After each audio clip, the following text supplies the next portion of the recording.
Good morning, everybody. I'm Sheriff Wayne Ivory, the Brevard County Sheriff's Office. I'm standing here with our EOC Director, John Scott. John and his team are very active at this moment. John, I'm going to start out by saying I like big storms and I cannot lie. I know you don't though. So we're going to try and give you a little update. We've had some changes in the storm. John's gonna give us a little brief on that, and then we'll talk about some of the closures that are happening, sandbag locations, things like that are going on. So John, let's start out with the storm. A little bit of change in it. A little bit of change, and good morning, Brevard. We've been talking all along, tropical storm, strong tropical storm, Category 1. We're still right in that range, but we are seeing stuff on the higher end of that. So it's definitely tropical storm for us. Sorry, try that again. Definitely strong tropical storm force winds for us.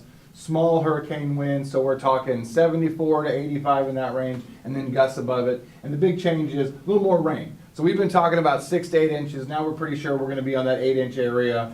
Pockets of maybe 10 to 12 for those areas that see those multiple rounds of the heavy storms. And as you can see with the track, Sheriff, what we're really talking about here isn't much change from where we started a couple days. We're just narrowing down and gaining higher confidence that storm is going to probably exit through Brevard, unfortunately. But like we talked about yesterday, Cat 4 now, Cat 3 at landfall, not going to be a Cat 3 for us, right? Talking about, serious threat, but not an extreme threat. So we always want to use that measured response as we go through with these kinds of things. Yeah, and to John's point, the way we avoid letting this be a very serious threat to us is by being prepared, having all of our stuff done.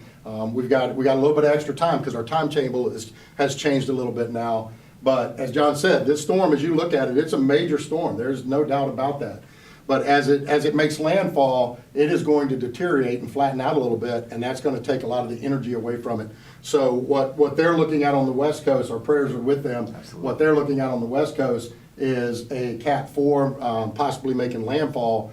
By the time it gets to us, it'll be a Cat 1. So those winds we're talking about, we talked about this yesterday, those winds will be in that tropical storm force winds, hurricane at some time. Yeah, so we're talking in that 70 to 80, maybe 85 mile an hour range. And again, like we talked about, we're concerned about our folks who live in mobile manufactured homes, campers, because they're more vulnerable to wind. But beyond that, folks should expect to see some damage, some light damage to some fences, and we're definitely going to have vegetative debris, the stuff that's just more vulnerable to that wind. Right. But for the most part, when we talk about being in a good position to handle those kinds of things, we are.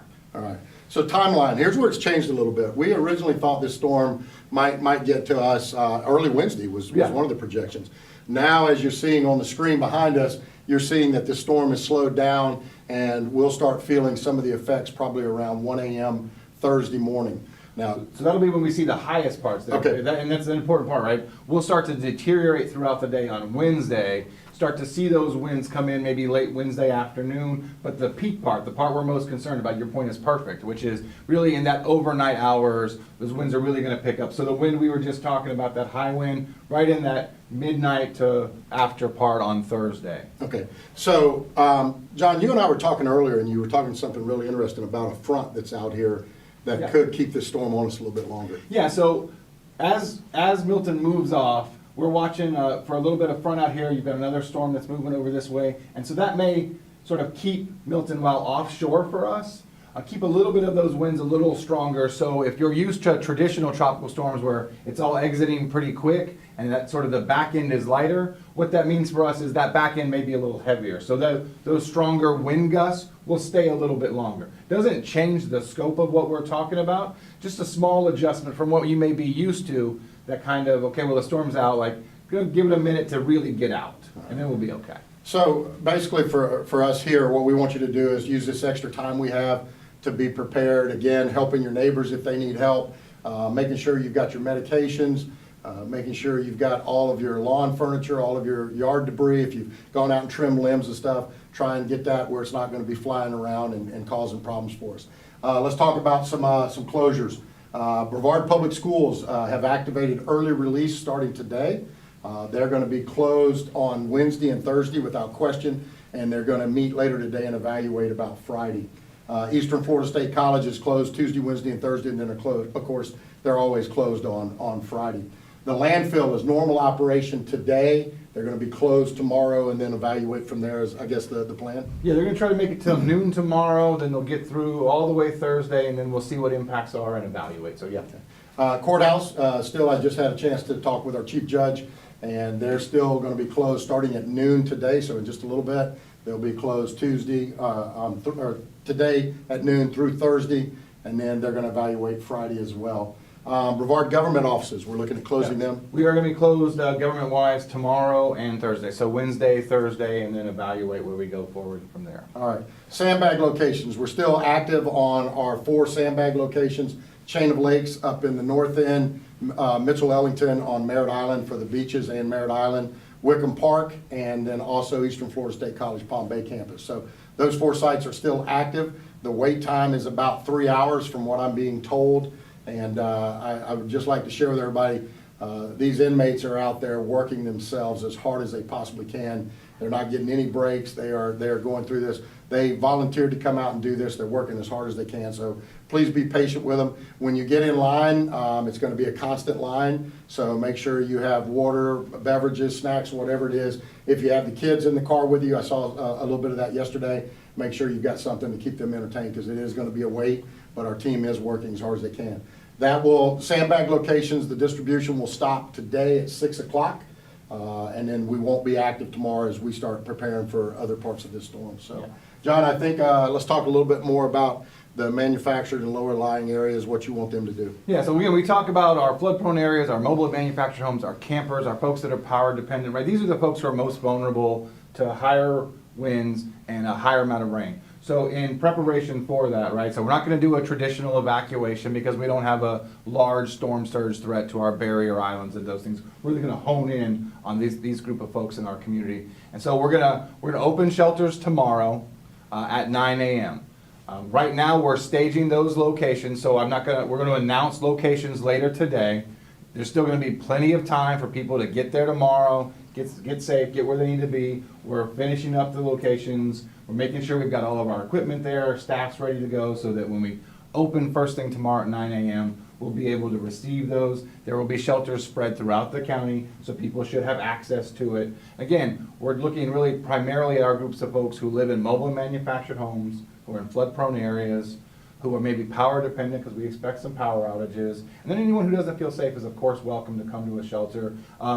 All of those shelters that we're going to be opening are going to be pet friendly, and then we'll have some special medical needs shelters, which when we announce those locations, we'll announce how to do those kinds of things. People can always check with 211 if they have questions on those. We're obviously going to get it on your social media feeds, on our social media feeds, on your website, on our website, press release. We'll share it with our friends in the media. So it should be a wide announcement, certainly not going to be a secret. We'll make sure people knows where it is. What I would ask is, when we announce locations later today, again, we're gonna have setup continuing throughout the day. So don't call those centers and make sure they're gonna be open. Don't try to go out and reserve a spot, that's not a thing.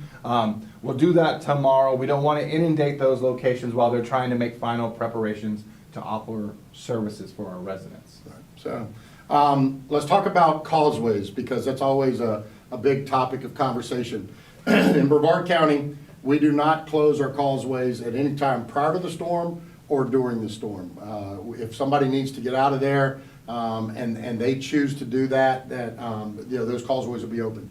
The causeways will temporarily close immediately following the storm. When John gives us the indication that our teams can go out and check the stability of the bridges, look to see if there's any structure damage, we'll send our team out and they'll go start looking at that. We're gonna hold those bridges temporarily. And the reason we're holding those bridges is we wanna give our beachside departments and agencies an opportunity to look for down power lines, any type of septic problems they might have, anything that could be dangerous for people to start coming back to that side. So we'll hold the bridges temporarily. Last time, I think we set a record, we had the bridges back open in about 20, 25 minutes. Once we get the all clear thumbs up from our beachside communities, then we'll open the bridge and you'll be able to get back across. What I would ask for you is to be patient. We're going to get them open as quickly as possible. Rather than coming out and forming a line and putting traffic out on US 1 and everything, just sit tight. We will come on here and we'll let you know that we've opened those bridges. That way you're not sitting there in line. I know you're anxious to get back. if you've left your home, know you're anxious to get back, but just give us a little bit of time to do that, and it'll flow very smoothly. And then the last thing, again, we're not doing any mandatory evacuations, don't have any intention of doing that, and there won't be a curfew. Excuse me. The reason we don't do a curfew is our citizens work with us each and every day. They are our partners. They when we ask them to sit tight, they do so, and we've always operated that way, and we'll always continue to operate that way. So, John, anything to close out with? Yeah, so I think really to put a sort of a big wrap on where we're trying to go is this is definitely a serious threat, and we should all take it very seriously. I think we've been encouraged by the response we've seen from the public, Absolutely. taking those preparations. We want to continue to do that, right? Today's the last day to do the big stuff. Tomorrow's our tighten up day. So we want to take this serious, but also keep in mind it's not an extreme event we're looking at, right? So we always are really good about right resource for the right threat we're facing. We try to be very targeted. That's where we are, and I think your point is always the big one, right? Which is we pull together not just as a response community, but as a full community with our residents. If we do that, if we're prepared, we're gonna be just fine. Yeah, and that's the thing. This storm's going to impact us. We've talked about the impacts. Just sit tight, and everybody's going to be safe. Keep those on the West Coast in your thoughts and prayers, because they're facing tremendous impact there. So, John, I appreciate it as always, my brother. Great job. We'll see you. We'll give you an update a little bit later.